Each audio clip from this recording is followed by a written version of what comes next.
Hyderabad RQ డిపార్ట్మెంట్కి వెళ్ళి 20,000 రూపాయల ఖర్చులతో మొత్తం శాసనాలు తీసుకొచ్చేసి చేశారు. ఈ ఉదయగిరి హైందవ, క్రైస్తవ, మహమ్మదీయ 3 రాజవంశాలు పాలించినటువంటి వివేకమైనటువంటి త్రికరణమైనటువంటి శుద్ధీకరణమైనటువంటి ప్రాంతం ఇది.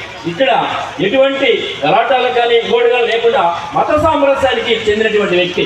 తర్వాత ఇలానే కాకుండా మరి లాస్ట్ నవాబ్ మన పాలకుడైనటువంటి అబ్బాస్ అలీ ఖాన్ గారు బ్రిటిష్ వాళ్ళ పాలనలో వాళ్ళ ఈ విధానాన్ని తట్టుకోలేక వాళ్ళకి జాగీర్ పత్రం రాశారు. దిస్ ఇస్ జాగీర్ పత్రం ఒరిజినల్. అబ్బాస్ అలీ ఖాన్ గారు బ్రిటిష్ వాళ్ళకి రాసినటువంటి ఇవి నేను తంజావూరులోకి తీసుకెళ్ళి తంజావూరు నుంచి సరస్వతి లైబ్రరీ నుంచి తీసుకురావడం జరిగింది. ఇవన్నీ కూడా మీ దర్గా కమిటీకి ఏర్పాటు అందిస్తాను నేను. ఉదయగిరి కోర్టు నుంచి ఇప్పటి వరకు మొత్తం మ్యాప్ ఇది మీ యొక్క అనకట్ట మీద ఏర్పాటు చేస్తాను.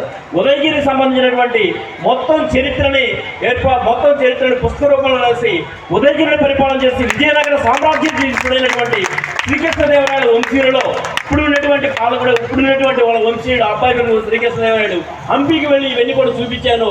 ఈ మొత్తం చరిత్ర చూసి ఇంత ఎలా సేకరించామని అన్నాడు. ఈ సేకరించినటువంటి క్రమంలోనే ఆయనకి మొత్తం చూపించినటువంటి సమయంలో మనం ఒక బుక్ రాస్తున్నప్పుడు అనీప్ సారు శివశంకర్ నువ్వు ఎంత ధైర్యంగా ఎలా రాసావు అన్నాడు. దానికి కారణం ఏమిటంటే బుచ్చిరెడ్డిపాలెం దొడ్ల బుచ్చిరెడ్డి గారు అక్కడికి కట్టించినటువంటి రామాలయానికి మన ఇక్కడ ఉన్నటువంటి కాన్సావలి గారు సోమరేగడ సోమవరపాడు దువ్వూరు అనేటువంటి మిగిలినటువంటి 12 గ్రామాలని ఇనాం గ్రామాలుగా ఆ దేవాలయ ధూపదీప నైవేద్యాల కోసం ఇవ్వడం జరిగింది. ఈయనే మన పొలవాళ్ళ దగ్గర ఉన్నటువంటి ఆవుల తల్లి అనేటువంటి దేవాలయానికి 1.5 ఎకరా మాన్యాన్ని ఇనాంగా ఇవ్వడం జరిగింది. దీని ద్వారా మన మతం యొక్క సామరస్యాన్ని ఇప్పుడు కొంతమంది అక్కడెక్కడ ఉంటారు వాళ్ళు పక్కన పెట్టండి, వీళ్ళు దైవ సమానులు. అందువలన వాళ్ళ యొక్క విధానాలను మనం తెలుసుకొని పుస్తక రూపంలో రాసినప్పుడు ఆయన చాలా మన మనీష్ సార్ ఏమన్నారంటే ఎంత ధైర్యంగా ఎలా రాశావు శివశంకరు అని అన్నాడు. ధైర్యం ఏమిటి, ఆయన మీకు ఇనాం గ్రామాలుగా మీ దేవాలయానికి ఇచ్చినప్పుడు కూడా మా రాజుని మీరు పట్టించారయ్యా అని రాశాను నేను. మా రాజుని మీరు పట్టించారయ్యా అని రాస్తే ఆ పట్టించిన క్రమంలో వాళ్ళైతే పాపం పట్టించడానికి ఇప్పుకోలేదు.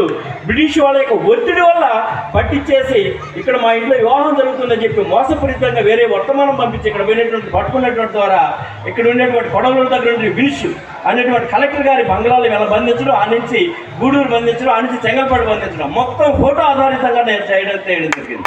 ఈ విధంగా మొత్తం పుస్తక రూపం అయితే అనీప్ సార్ ఏమన్నాడంటే శివశంకర్ మన మహనీయులు అనే పుస్తకం నేను రాస్తున్నాను, కొద్దిగా నాకు సహాయం చేయ అన్నాడు. అంటే నేను కొద్దిగా అడావుడిగా తిరుగుతుంటా. ఈలోపు మనసూరు అన్నగొట్టుకున్నాడు పోదాం అని చెప్పి ఇంటికి తీసుకెళ్ళిన తర్వాత ఆయన మన కొండ మీద ఒక శాసనం ఉంది. అంటే ఒక 75 శాసనాలు ఉన్నాయి. అందులో పారసీక భాషలోను ఉర్దూ భాషలో రాయబడినటువంటి శాసనం ఉంది శివశంకర్. ఇది నేను వాళ్ళ పారసీక కవులకి వాళ్ళకి పంపించాను, మ్యాటర్ రాలేదన్న. ఎందుకు సార్ ఇది 5 నిమిషాలు ఉంది నా దగ్గర చెప్పేసి ఆయనకి ఇవ్వడం జరిగింది. అబ్బా నేను చాలా కష్టపడ్డాను శివశంకర్ దీనికోసం అంటే ఏం కష్టపడాల్సి పడలేదు, ఉదయగిరిలో అంగుళం కూడా చరిత్ర నీకు నేను చెప్తాను సార్ అని చెప్పేసి ఆయనకి ఇస్తే ఇందులో నీ పేరు ఖచ్చితంగా ప్రస్తావిస్తాను, ఖచ్చితంగా ఈ బుక్ ప్రింట్ చేస్తానని చెప్పేసి చెప్పాడు. తర్వాత మరలా ఒకసారి ఏం చేశాడంటే నాకు సిద్ధివటం కోట చరిత్ర కావాలి అని అన్నాడు.